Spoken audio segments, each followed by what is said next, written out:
AQSh tarkibida 50 ta shtat mavjud va deyarli har bir shtatda bizning vatandoshlarimiz istiqomat qilishadi. Lekin mana shu 50 ta shtatning ichida 23 tasida bizning o'zbek hamjamiyatlari mavjud. Qaysi shtatlarda? Ularni hammasini sizlarga hozirda ko'rsatib berishga harakat qilaman. Boshlanishda albatta bu bizning New York qishlog'imiz.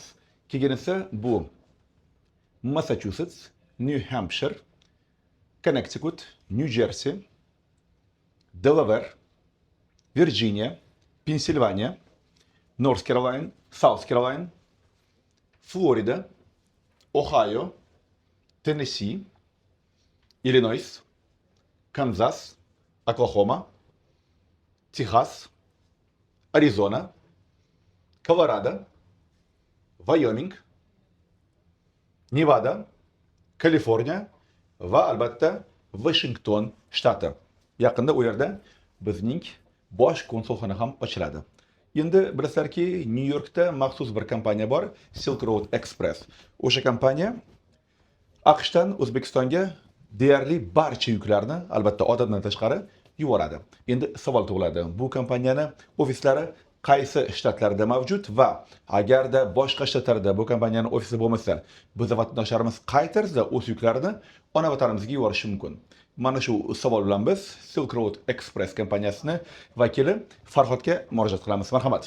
Albatta, hozirda va hozircha bizning ofislarimiz New Yorkning o'zida 3 ta, Pensilvaniyada va Delaware'da ofislarimiz mavjud. Lekin shunga qaramasdan biz siz sanab o'tgan 23 ta shtatdan yuklarni qabul qilamiz. Silk Road Expressning 10 yillik tajribasi va 10 yillik hamkorligi uchun FedEx kompaniyasi bizning New Yorkdagi ofisimizga yuborilgan yuklar uchun 30-35% gacha chegirmalarni taqdim etadi. Shundan biz yuklarni qabul qilib olamiz va O'zbekistonga tez va ishonchli yetkazib beramiz.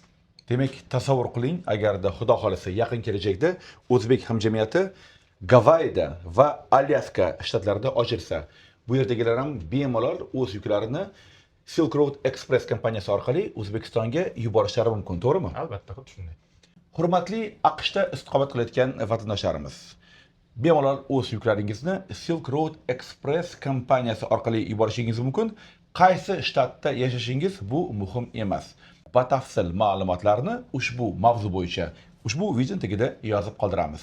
Bu degani Mr. Otabek TV kanalida va Silk Road Express kompaniyasida ko'rishganda ko'rishguncha.